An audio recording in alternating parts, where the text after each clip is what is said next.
Hi ಎಲ್ರಿಗೂ ನಮಸ್ಕಾರ. ಇವತ್ತಿನ ರೆಸಿಪಿ ಫ್ರೈಡ್ ಚಿಕನ್ ಹೇಗೆ ಮಾಡೋದು ಅಂತ ನೋಡೋಣ. ಫಸ್ಟಿಗೆ ಯಾರೆಲ್ಲ ನನ್ನ ಪೇಜನ್ನು ಸಬ್ಸ್ಕ್ರೈಬ್ ಮಾಡಿಲ್ಲ ದಯವಿಟ್ಟು ಸಬ್ಸ್ಕ್ರೈಬ್ ಮಾಡಿ, ಪಕ್ಕದಲ್ಲಿರೋ ಬೆಲ್ ಐಕನ್ನ ಕ್ಲಿಕ್ ಮಾಡಿ. ನೀವು ಫಸ್ಟ್ ಚಿಕನ್ನ ಮ್ಯಾರಿನೇಟ್ ಮಾಡೋಕ್ಕೆ ಏನೆಲ್ಲ ಬೇಕು ಅಂತ ನೋಡೋಣ. ಒಂದು ಅಗಲ ಆಗಿರುವಂತಹ ಪಾತ್ರೆನ ತಗೊಳ್ಳಿ. ಇದಕ್ಕೆ ಒಂದು 4-5 ಸ್ಪೂನಷ್ಟು ಮೊಸರನ್ನ ಹಾಕ್ಕೊಳ್ಳಿ. ಹಾಗೆ 1 ಸ್ಪೂನಷ್ಟು ಶುಂಠಿ ಬೆಳ್ಳುಳ್ಳಿ ಪೇಸ್ಟ್. ಇದನ್ನ ನಾನು ಮನೆಯಲ್ಲೇ ಮಾಡ್ಕೊಂಡಿರುವಂತಹ ಶುಂಠಿ ಬೆಳ್ಳುಳ್ಳಿ ಪೇಸ್ಟ್ ತೊಗೊಂಡಿದ್ದೀನಿ. ಒಂದು 1/4 ಸ್ಪೂನಷ್ಟು ಅರಶಿನ ಹಾಕ್ಕೊಳ್ಳೋಣ. ಇದಕ್ಕೆ ಒಂದು ಅರ್ಧ ಸ್ಪೂನಷ್ಟು ಗರಂ ಮಸಾಲೆ ಹಾಕ್ಕೊಳ್ಳಿ. ಹಾಗೆ ಒಂದು ಅರ್ಧ ಸ್ಪೂನಷ್ಟು ಚಿಲ್ಲಿ ಪೌಡರ್ನ ಹಾಕ್ಕೊಳ್ಳಿ. ಕಾಶ್ಮೀರಿ ಚಿಲ್ಲಿ ಪೌಡರ್ ಇದ್ದರೆ ಅದನ್ನ ಬೇಕಾದರೆ ಹಾಕ್ಕೊಳ್ಳಿ. ಹಾಗೆ ಒಂದು 1/4 ಸ್ಪೂನಷ್ಟು ಪೆಪ್ಪರ್ ಪೌಡರ್ನ ಹಾಕ್ಕೊಳ್ಳೋಣ. ಹಾಗೆ ಇದಕ್ಕೆ ರುಚಿಗೆ ಎಷ್ಟು ಬೇಕೋ ಅಷ್ಟು ಉಪ್ಪನ್ನ ಹಾಕ್ಕೊಳ್ಳಿ. ಒಂದು ಅರ್ಧ ನಿಂಬೆ ಹಣ್ಣಿನ ರಸನ ಹಿಂಡ್ಕೊಳ್ಳಿ ಇದಕ್ಕೆ. ಇವಾಗ ಇದನ್ನೆಲ್ಲ ಚೆನ್ನಾಗಿ ಮಿಕ್ಸ್ ಮಾಡ್ಕೊಳ್ಳೋಣ. ಇದನ್ನ ಸ್ವಲ್ಪ ಮಿಕ್ಸ್ ಮಾಡ್ಕೊಂಡ್ಮೇಲೆ ನಾವಿದಕ್ಕೆ 1-1.5 ಸ್ಪೂನಷ್ಟು ಆನಿಯನ್ ಪೌಡರ್ನ ಹಾಕ್ಕೊಳ್ಳೋಣ. ನೋಡಿ, ಈ ಥರ ಆನಿಯನ್ ಪೌಡರ್ ಎಲ್ಲ ಕಡೆ ಸಿಗುತ್ತೆ, ಇದ್ದರೆ ಹಾಕೋಬೋದು, ಇಲ್ಲಾಂದರೆ ಇದನ್ನ ಸ್ಕಿಪ್ ಕೂಡ ಮಾಡ್ಕೋಬಹುದು. ನೋಡಿ, ಇದನ್ನ ಹಾಕಿದ ಮೇಲೆ ನಾವು ಒಂದ್ಸತಿ ಚೆನ್ನಾಗಿ ಮಿಕ್ಸ್ ಮಾಡ್ಕೊಳ್ಳೋಣ. ಈ ಮಸಾಲೆ ಎಲ್ಲ ಗಂಟು ಥರ ಆಗಬಾರ್ದು, ನೀಟಾಗಿ ಮಿಕ್ಸ್ ಮಾಡ್ಕೊಳ್ಳಿ. ಮಿಕ್ಸ್ ಮಾಡ್ಕೊಂಡ್ಮೇಲೆ ನಾನು ದೊಡ್ಡ ಸೈಜಾಗಿ ಕಟ್ ಮಾಡ್ಕೊಂಡಿರುವಂತಹ ಚಿಕನ್ನ ತೊಗೊಂಡಿದ್ದೀನಿ. ಇದು ವಿತ್ ಸ್ಕಿನ್ನೇ ತೊಗೋಬೇಕು. ವಿತ್ ಸ್ಕಿನ್ ತೊಗೊಳ್ಳೋದ್ರಿಂದ ಫ್ರೈಡ್ ಚಿಕನ್ ತುಂಬ ಚೆನ್ನಾಗಿ ಬರುತ್ತೆ. ನೋಡಿ, ಇದನ್ನ ಇವಾಗ ಚೆನ್ನಾಗಿ ಒಂದ್ಸತಿ ಮಿಕ್ಸ್ ಮಾಡ್ಕೊಳ್ಳೋಣ, ಮಸಾಲೆ ಎಲ್ಲ ಒಳಗೆ ಹಿಡಿಯೋ ಥರ. ಇದು ಚೆನ್ನಾಗಿ ಮಿಕ್ಸ್ ಆದಮೇಲೆ ನಾವಿದನ್ನು ಒಂದು 3-4 ಗಂಟೆ ಅಷ್ಟು ಮ್ಯಾರಿನೇಟ್ ಆಗೋಕ್ಕೆ ಬಿಟ್ಬಿಡೋಣ. ಮ್ಯಾರಿನೇಟ್ ಆಗೋಕ್ಕೆ ನಾವು ಎಷ್ಟು ಹೊತ್ತು ಬಿಡ್ತೀವೋ ಅಷ್ಟು ಚೆನ್ನಾಗಿ ಚಿಕನ್ನು ಬರುತ್ತೆ. ನೋಡಿ, ನಾವಿವಾಗ ಇದನ್ನ ಮ್ಯಾರಿನೇಟ್ ಆಗೋಕ್ಕೆ ಫ್ರಿಜ್ ಇಲ್ಲ ಹೊರಗಡೆ ಕೂಡ ಇಟ್ಕೋಬಹುದು.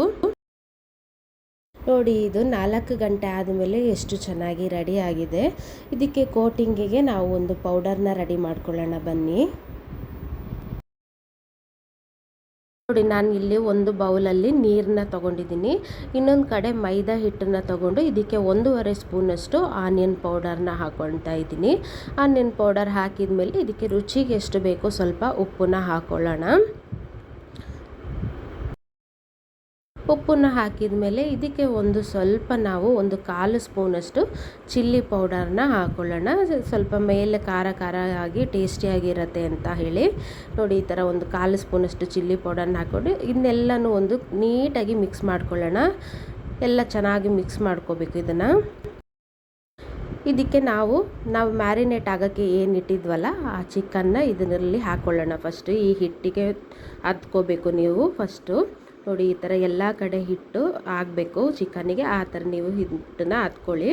ಇವಾಗ ನಾವು ಇದನ್ನು 1 ಸೆಕೆಂಡು ನಾವು ನೀರೊಳಗೆ ಮುಳ್ಸಿಟ್ಟು ಬಿಡೋಣ. ಮುಳ್ಸಿಟ್ಟ ತಕ್ಷಣ ತೆಗೆದು ಮತ್ತೆ ನೀವು ಏನಿದೆ ಮೈದಾ ಹಿಟ್ಟಿಗೆ ಹಾಕಿ ಈ ಥರ ಮಿಕ್ಸ್ ಮಾಡ್ಕೋಬೇಕು. ಈ ಥರ ಎಲ್ಲ ಕಡೆ ಹಿಟ್ಟಾಗೋ ಥರ ಚೆನ್ನಾಗಿ ಮಿಕ್ಸ್ ಮಾಡ್ಕೋಬೇಕು. ಈ ಥರ ಮಿಕ್ಸ್ ಆಗಿರೋದನ್ನ ನಾವು ಒಂದು ಪ್ಲೇಟಲ್ಲಿ ಸೈಡಾಗಿ ಇಟ್ಕೊಬಿಡೋಣ. ಇದನ್ನು ಹೀಗೆ ನಾವು ಒಂದೊಂದನ್ನೇ ಮಿಕ್ಸ್ ಮಾಡ್ಕೋಬೇಕು. ನೋಡಿ, ಈ ಥರ ಒಂದೊಂದನ್ನೇ ಒಂದ್ಸತಿ ಫಸ್ಟ್ ಹಿಟ್ಟಿಗೆ, ಆಮೇಲೆ ನೀರೊಳಗೆ ಇಟ್ಟು ತೆಗೆದು ಮತ್ತೆ ಹಿಟ್ಟಿಗೆ ಹಾಕಿ ಮಿಕ್ಸ್ ಮಾಡಿ ಈ ಥರ ಎಲ್ಲನೂ ಒಂದು ಪ್ಲೇಟಲ್ಲಿ ಹಾಕಿ ಇಟ್ಕೊಳ್ಳೋಣ. ಈ ಥರ ಒಂದೇ ಸಲ ರೆಡಿ ಮಾಡಿ ಇಟ್ಕೊಳ್ಳೋದ್ರಿಂದ ನಮಗೆ ಈಸಿ ಆಗುತ್ತೆ ಎಣ್ಣೆಗೆ ಬಿಟ್ಟು ಕರಿಯೋಕ್ಕೆ. ನೋಡಿ, ಇವಾಗ ನಾನು ಎಣ್ಣೆ ಕಾಯೋಕ್ಕೆ ಇಟ್ಟಿದ್ದೆ. ಎಣ್ಣೆ ಕಾದಾದಮೇಲೆ ನಾನು ಇದನ್ನು ಒಂದೊಂದಾಗಿ ಬಿಟ್ಕೊಳ್ತಾ ಇದ್ದೀನಿ. ಫಸ್ಟಿಗೆ ನಾವು ಇದನ್ನು ಹೈ ಫ್ಲೇಮಲ್ಲಿ ನಾವು ಫ್ರೈ ಮಾಡಬೇಕು. ಆಮೇಲೆ ನಾವು ಇದನ್ನು ಲೋ ಫ್ಲೇಮಲ್ಲಿ ಇಟ್ಟು ಇದು ಒಂದು 10-15 ನಿಮಿಷ ಚೆನ್ನಾಗಿ ಬೇಯಬೇಕು. ಒಂದು ಸೈಡ್ ಕಾದಾದಮೇಲೆ ನೋಡಿ, ನಾನು ಈ ಥರ ಉಲ್ಟಾ ಹಾಕ್ಕೊಳ್ತಾ ಇದ್ದೀನಿ. ಎಲ್ಲ ಕಡೆನೂ ಫ್ರೈ ಆಗಬೇಕು. ಇದು ಚಿಕನ್ನು ದೊಡ್ಡ ಸೈಜ್ ಇರೋದ್ರಿಂದ ಸ್ವಲ್ಪ ಲೇಟು ಬೇಯೋದು. ಹಾಗಾಗಿ ನೀವು ಲೋ ಫ್ಲೇಮಲ್ಲಿಟ್ಟು ಸ್ವಲ್ಪ ಫ್ರೈ ಮಾಡ್ಕೊಳ್ಳಿ. ಇದನ್ನ ಹೈ ಫ್ಲೇಮಲ್ಲೇ ಇಟ್ಟು ಫ್ರೈ ಮಾಡೋದ್ರಿಂದ ಹೊರಗಡೆ ಮಸಾಲೆ ಮಾತ್ರ ಕರೆದು ಬಿಡುತ್ತೆ, ಒಳಗಡೆ ಚಿಕನ್ ಏನಿದೆ ಅದು ಬೇಯಲ್ಲ. ಹಾಗಾಗಿ ನೀವು ಲೋ ಫ್ಲೇಮಲ್ಲಿ ಇಟ್ಟು ಇದನ್ನ ಫ್ರೈ ಮಾಡಬೇಕು. ನೋಡಿ, ಇದು ಇವಾಗ ಎಷ್ಟು ಚೆನ್ನಾಗಿ ಫ್ರೈ ಆಗ್ತಾ ಇದೆ ಅಂತ. ನೋಡಿ ಇದು ಇವಾಗ ಚೆನ್ನಾಗಿ ಫ್ರೈ ಆಗಿದೆ. ಇದನ್ನ ನಾವು ತೆಗೆದು ಒಂದು ಪ್ಲೇಟಲ್ಲಿ ಹಾಕಿ ಇಟ್ಕೊತಾ ಇದ್ದೀನಿ ನಾನು ಎಲ್ಲಾನು. ನೋಡಿ ಇದು ಇವಾಗ ಫ್ರೈಡ್ ಚಿಕನ್ ಎಷ್ಟು ಚೆನ್ನಾಗಿ ರೆಡಿ ಆಗಿದೆ ಅಂತ. ಈ ಒಂದು ವಿಡಿಯೋ ನಿಮಗೆ ಇಷ್ಟ ಆದರೆ ನನ್ನ ಪೇಜನ್ನು ಲೈಕ್ ಮಾಡಿ, ಸಬ್ಸ್ಕ್ರೈಬ್ ಮಾಡಿ, ಹಾಗೆ ಪಕ್ಕದಲ್ಲಿರುವ ಬೆಲ್ ಐಕನ್ನ ಕ್ಲಿಕ್ ಮಾಡಿ. ಇದರಿಂದ ನೋಟಿಫಿಕೇಷನ್ ಫಸ್ಟ್ ನಿಮಗೆ ಬರುತ್ತೆ.